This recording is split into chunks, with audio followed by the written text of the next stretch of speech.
Hello friends, Sundari's kitchen தாளிக்கும் வாசமில் இன்றைக்கி ஆடி கும்மாயம் செய்கிறது எப்படின்னு சொல்லி பார்க்கலாம்.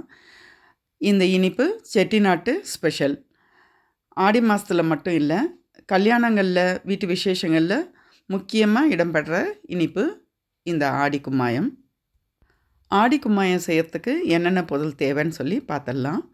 ஒரு 200 கிராம் அளவுக்கு உளுத்தம்பருப்பு, அதில் ஒரு கால்வாசி அளவுக்கு பாசிப்பருப்பு, கொஞ்சமாக அதுலேயும் கம்மியாக பச்சரிசி, ஒரு கப்பு அளவுக்கு உருக்கின நெய். இனிப்பு நம்ம மாவாக எடுத்துக்கிற அளவுக்கு தகுந்த மாதிரி நம்ம அந்த டைமில் நான் உங்களுக்கு சொல்கிறேன். நான் இப்போ இங்கே ஒரு கப் அளவுக்கு எடுத்து வச்சுருக்கேன். வெறும் வாணலில் உளுத்தம்பருப்பை நல்ல வாசனை வர அளவுக்கு கைவிடாமல் நம்ம வறுத்து எடுக்கணும். நல்ல செவந்து வரும், கருக விடக்கூடாது. இந்த டைமில் எடுத்து நம்ம கொட்டி ஆற வச்சிடலாம். எடுத்து வச்சுருக்க பாசிப்பருப்பையும் அதே மாதிரி செவக்க நல்ல வாசனை வர அளவுக்கு வறுத்து எடுத்துக்க போகிறோம்.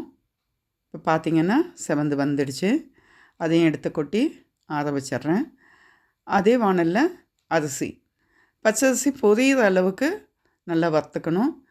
எதுவுமே நம்ம அடுப்பு ஒரே சீரான வேகத்தில் வச்சுட்டு கைவிடாமல் வறுத்து எடுக்கணும். இப்போ பார்த்திங்கன்னா அரிசி நல்லா செவந்து பொரியிற அளவுக்கு வந்துடுச்சு. இந்த கட்டத்தில் அடுப்பை நிப்பாட்டிட்டு எல்லாத்தையும் கொட்டி நான் ஒரு தட்டில் ஆற வச்சுருக்கேன். நல்ல பவுடராக அரைச்சி 2 தடவை சலித்து எடுத்து வச்சுருக்கேன். ஒரு டம்ளர் அளவுக்கு மாவு மட்டும் நான் இப்போ எடுத்துருக்கேன். எடுத்து வச்சுருக்க நெய்யில் பாதி நெய்யை மட்டும் நான் இப்போ வாணலில் சேர்த்துருக்கேன். ஒரு டம்ளர் மாவை இந்த நெய்யில் சேர்த்து வதக்க ஆரம்பிக்கிறேன். அதே நேரம் பக்கத்தில் ஒரு அடுப்பில் ஒரு 3 டம்ளர் அளவுக்கு தண்ணி, 1 டம்ளர் அளவுக்கு வெல்லம், நான் ஈக்குவலான அளவு எடுத்திருக்கேன்.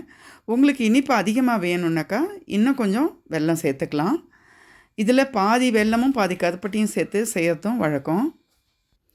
வெல்ல பாகெல்லாம் பதம் தேவையில்லை. ஜஸ்ட்டு வெல்லம் நல்லா கரைஞ்சி தண்ணி கொதி வந்தாக்கா போதும். இப்போ நல்ல வாசனை வர அளவுக்கு நெய்யில் ஒரு பக்கம் அடுப்பை சிம்மில் வச்சு வறுத்துட்ருக்கேன். அந்த பக்கம் வெல்லம் நல்லா தண்ணியில் கரைஞ்சி கொதிக்க ஆரம்பிக்குது. நீங்கள் இதுக்கு முன்னாடியே கூட வெல்லத்தை தண்ணியில் ஊற வச்சு கரைச்சி நம்ம வச்சுக்கலாம். ஆனால் வெல்லம் தண்ணியில் கொதி வரணும் உங்களுக்கு. அந்த பக்குவத்தில் இருக்கும்போது நம்ம எடுத்து இந்த வறுத்த மாவில் கொட்டி இப்போ கிளற போகிறோம். இப்போ நெய்யில் நல்லா வறுப்பிட்டு மாவு நல்ல வாசனை வருது. இந்த நேரத்தில் நம்ம அந்த வெள்ளை கரைசலை இதில் கொஞ்சம் கொஞ்சமாக சேர்க்க போகிறோம். நான் வடிகட்டி சேர்த்துக்கிறேன். ஒரு சின்ன விஸ்கு வச்சு நான் இதில் கட்டிகள் தட்டாமல் கிளறி விட்டுக்கிறேன். ஏற்கனவே வறுத்து அரைச்சது மறுபடியும் நெய்யில் நம்ம வறுத்ததுனால உடனடியாக வெந்துடும் மாவு. அதிக நேரம் பிடிக்காது. மொத்தத்துலேயே 10 நிமிஷம் இருந்தால் போதும். நமக்கு மாவு தயாராக இருந்ததுனாக்கா நம்ம எப்போ வேணாலும் செஞ்சுக்கலாம். இப்போ பார்த்திங்கன்னா எந்த அளவுக்கு அந்த வெள்ளை கரைசல் மாவோடு சேர்ந்து கெட்டியாக களி பக்குவத்துக்கு வந்துடுச்சு பாருங்கள். கிட்டத்தட்ட அல்வா மாதிரி இருக்கும். இந்த கும்மாயத்துக்கான மாவை நம்ம அதிக அளவில் கொஞ்சம் பொருட்களை வறுத்து மிஷினில் கொடுத்து அரைச்சி எடுத்து வச்சுக்கிட்டோம்னாக்கா எப்போ வேணாலும் 10 நிமிஷத்தில் செஞ்சிடலாம். இப்போ ஒரு சிட்டிக்கு உப்பு சேர்த்துருக்கேன். இது இனிப்பு சுவையை கூட்டி காட்டும் உங்களுக்கு. நம்ம 1 கப்பு நெய்யில் 1/2 கப் நெய் ஊற்றி தான் மாவை வறுத்தோம். இப்போ மீதமுள்ள ஒரு 1/2 கப் நெய் இருக்குது. அதையும் இப்போ நம்ம கும்மாயத்தில் சேர்த்துடலாம்.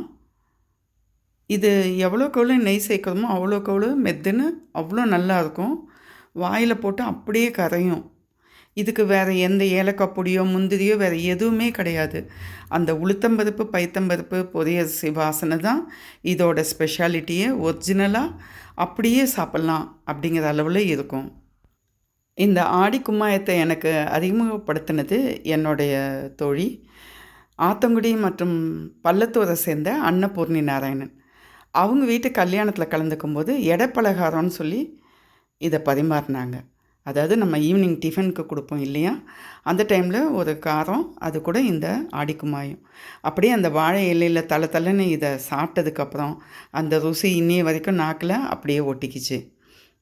ஆடி மாதம் செவ்வாய் வெள்ளி ஆடிப்பெருக்கு மற்றும் அவங்க வீட்டு கல்யாணங்கள்லாம் இந்த ஆடிக்கும்மாயம் செஞ்சு வழிபடுறது வழக்கம்.